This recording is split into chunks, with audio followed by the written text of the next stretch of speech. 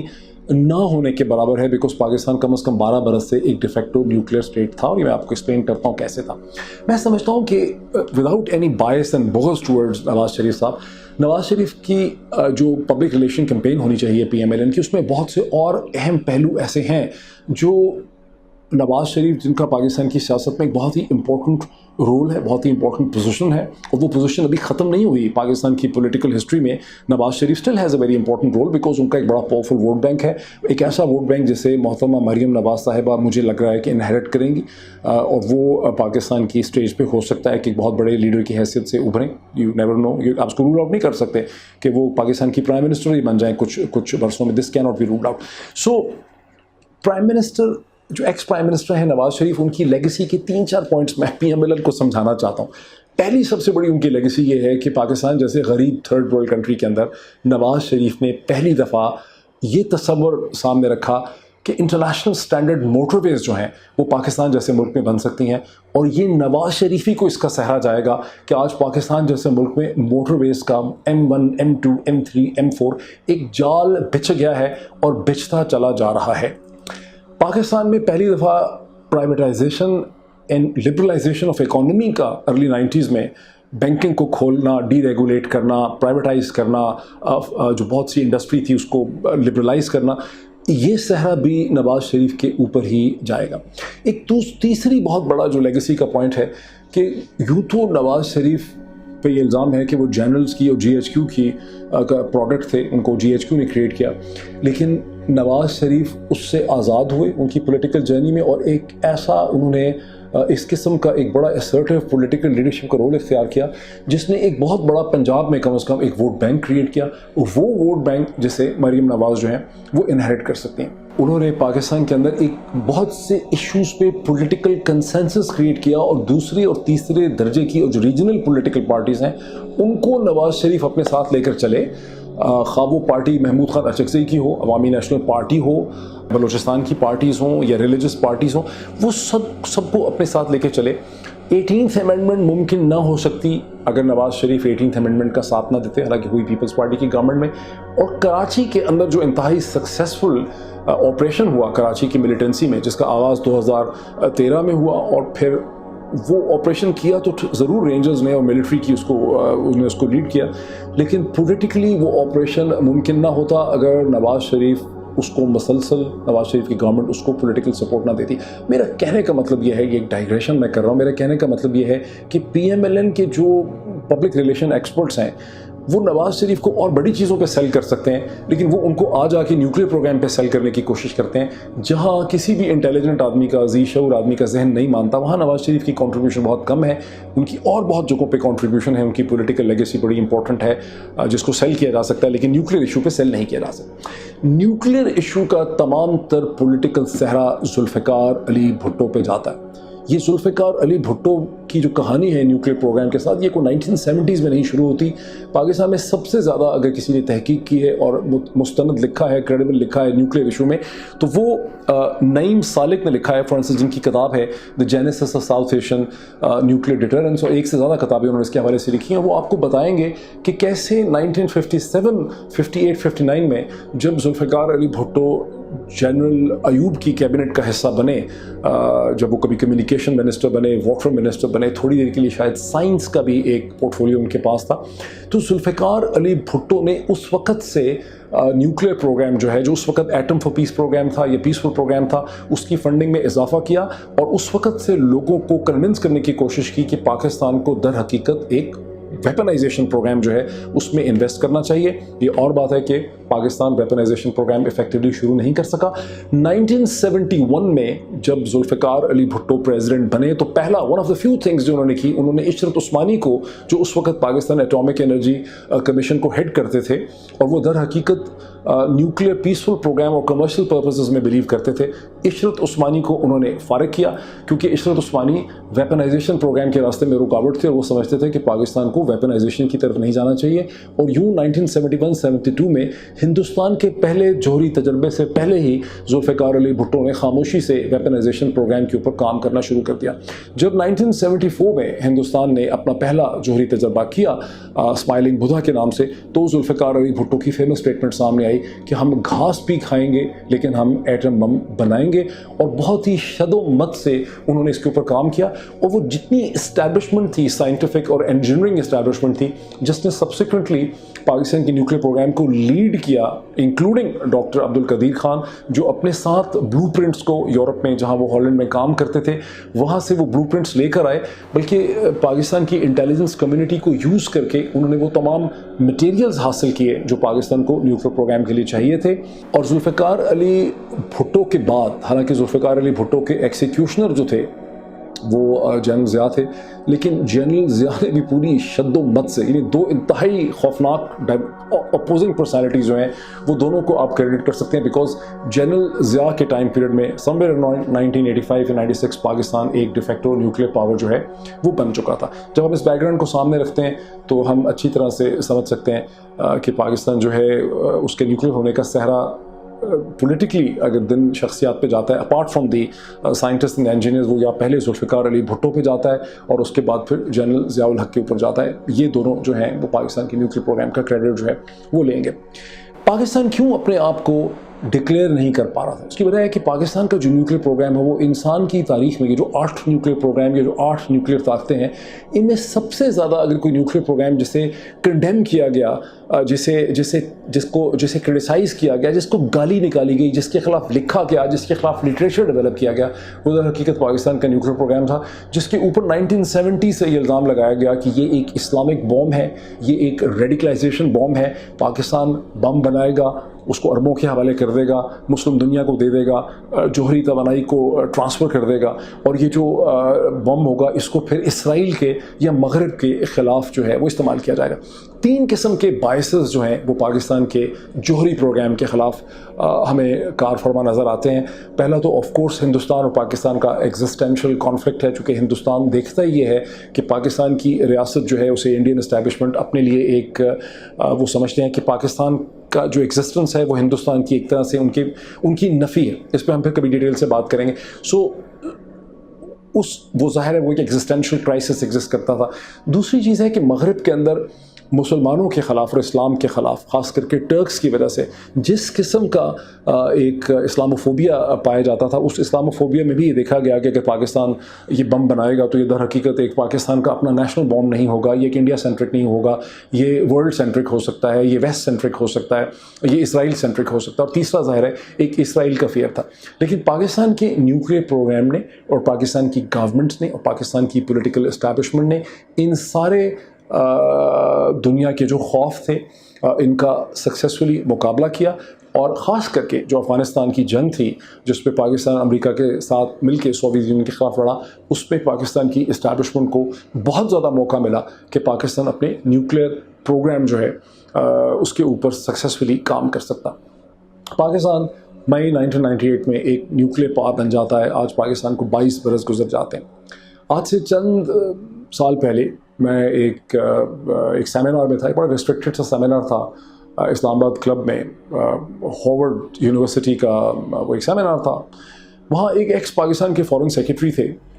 جو لوگوں کو یہ کہہ رہے تھے کویسچن آنسر سیشن میں کہ دیکھیں پاکستان اب ایک نیوکلیئر پاور بن چکا ہے, پاکستان کو کوئی گھبرانے کی ضرورت نہیں ہے, ہمیں اب کو بہت زیادہ ہندوستان کے بارے میں سوچنے کی ضرورت نہیں ہے چونکہ ہم بھی ایک جوہری طاقت ہے, ہندوستان بھی ایک جوہری طاقت ہے. اس قسم کے جملے آپ نے بہت سنے ہوں گے. جب میں نے سنا مجھے بڑی پریشانی ہوئی کہ اتنا سمجھدار آدمی جو ہے اس قسم کی بات کر رہا ہے. دیکھیں پاکستان کا نیوکلیئر بن جانا is not the end of the history. This is the point which I want to make clear to you. Pakistan کا مئی 1998 میں جوہری طاقت بن جانا ایسا ہی ہے جیسے 16ویں صدی کے شروع میں جب پہلی دفعہ بندوق کا استعمال میکسیکو میں کیا کورٹیز نے اگینسٹ دی ایسٹیک ایمپائر، تو ایسٹیک ایمپائر کولیپس کر گئی بیکاز ان کے پاس ہتھوڑے، ڈنڈے، سوٹیاں، تلواریں اور ایکس وغیرہ تھے، اور اسپینش جو تھے وہ آئے، ان کے پاس بندوقیں تھیں، انہوں نے پوری ایسٹیک ایمپائر کو ڈسٹروائے کر دیا. This is the beginning of the 16th century. 1520 وغیرہ کا یہ واقعہ ہوگا، آپ اس کے بارے میں پڑھ سکتے ہیں. 1898 میں کچنر نے، جنرل کچنر جو برٹش جنرل تھے، انہوں نے مہدی سوڈانی کے جو فالوورز تھے انہیں ایک جنگ میں تباہ و برباد کر دیا بیکاز ان کے پاس پرانے زمانے کی بندوقیں تھیں، رائفلز تھیں، اور جو کچنر کی فوج تھی اس کے پاس کینن تھا اور اس کے پاس مشین گن تھی. لیکن اب جب آپ آگے آتے ہیں تو اب نہ بندوق میٹر کرتی ہے 16ویں صدی کی، اور نہ اب 19ویں صدی کی مشین گن میٹر کرتی ہے. اسی طرح سے اب صرف نیوکلیر ہونا جو ہے وہ میٹر نہیں کرتا. جب پاکستان نے اپنا نیوکلیر سٹیٹس اچیو کیا مئی 1998 میں، تو یہ ایک منیمم کریڈیبل ڈیٹرنس تھا. گزشتہ 22 برس میں پاکستان منیمم کریڈیبل ڈیٹرنس سے ایک فل اسپیکٹرم ڈیٹرنس جس کو FSD کہتے ہیں اس کی طرف موو کر چکا ہے، جس میں پاکستان نے ایک بہت ہی کمپیکٹ مسل سسٹم جو ہے، مسائل سسٹم ڈیولپ کیا ہے، جس میں سیریز آف مسلز ہیں جو کنونشنل پے لوڈز بھی کیری کرتے ہیں، نیوکلیر پے لوڈز بھی کیری کرتے ہیں. اس میں شارٹ ڈسٹنس مسلز بھی ہیں، اس میں لانگ ڈسٹنس بھی ہیں، اس میں وہ لانگ رینج مسلز ہیں جو 2000 کلومیٹر یا 1700 میل تک پے لوڈ کو کیری کر سکتے ہیں، نیوکلیر پے لوڈ کو بھی کیری کر سکتے ہیں. دس از ون ڈائمینشن جو گزشتہ 22 برس میں پاکستان نے اچیو کی ہے. جو دوسری ڈائمینشن فل اسپیکٹرم ڈیٹرنس میں پاکستان نے اچیو کی ہے وہ ہے the introduction of the tactical devices. یعنی وہ ٹیکٹیکل ڈیوائسز جو خود امریکہ نے یورپ میں رکھے تھے رشیا کے خلاف، کہ اگر رشین کنونشنل سپیریورٹی تھی تو وہ اگر رشینز ایڈوانس کریں گے تو وہ ڈیوائسز یوز ہو سکتے ہیں. وہ ٹیکٹیکل ڈیوائسز بھی پاکستان نے ڈیولپ کیے ہیں، اور یہ پاکستان کا اس وقت جو فل اسپیکٹرم ڈیفنس ہے اس کے اندر یہ بڑا امپورٹنٹ رول پلے کرتے ہیں. لیکن بات یہاں ختم نہیں ہوتی ہے، اور دو چیزیں کم از کم بتانی ضروری ہیں. دونوں چیزوں کا آپ نے نام سنا. ایک ہندوستان کا کولڈ اسٹار ڈاکٹرائن ہے، اور دوسرا سو کالڈ سرجیکل اسٹرائک کا کانسیپٹ ہے. مئی 1998 میں ہندوستان نے دنیا کے سامنے اسٹیٹمنٹ رکھنی تھی، دنیا کے سامنے ہندوستان کے اسٹیٹس کو ڈکلیئر کرنا تھا، لیکن ایک جو، اور اس میں وہ کامیاب بھی ہوئے، لیکن ایک جو ڈس ایڈوانٹیج ہندوستان کو ہوا وہ یہ ہوا کہ جہاں ہندوستان نے اپنے آپ کو اسٹریٹجکلی اینڈ ملیٹریلی سپیریئر ثابت کر دیا تھا 1971 دسمبر میں، اور یہ پیراڈائم اسٹیبلش کیا تھا کہ جو پریڈومیننٹ پاور ہے ساؤتھ ایشیا کی وہ ہندوستان ہے، اور پاکستان ایک ثانوی اور سیکنڈری پاور ہے. مئی 1998 میں ہندوستان کے نیوکلیر ایکسپلوژنس کے بعد جب پاکستان نے نیوکلیر ایکسپلوژنس کیے تو پاکستان کو ایک نیوکلیر پیرٹی حاصل ہو گئی، اور ہندوستان کے لیے ایک نیا اسٹریٹجک چیلنج کھڑا ہو گیا جو ہندوستان کو پہلے 1998 کے کارگل کانفلکٹ میں فیس کرنا پڑا، جب پاکستان کے ناردرن لائٹ انفینٹری کے گوریلاز جو ہیں وہ کارگل میں داخل ہو گئے، انہوں نے پوزیشنز اختیار کر لی، اور ہندوستان کے لیے ان کو ڈسپلیس کرنا بہت مشکل تھا. اگر الٹیمیٹلی، حالانکہ ہندوستان نے بڑی ورٹیکل پاور یوز کی، بہت تھرسٹ انہوں نے یوز کی، buffer guns, air force and every thing, لیکن وہ ان گوریلاز کو ڈسپلیس نہیں کر سکتے تھے جب تک ان کو امریکہ کی اسسٹنس نہیں ملے. موسم تبدیل ہو جاتا، پاکستانی گوریلاز وہاں پر بیٹھے رہتے. ہندوستان ایک بڑی جنگ نہیں کر سکتا تھا پاکستان سے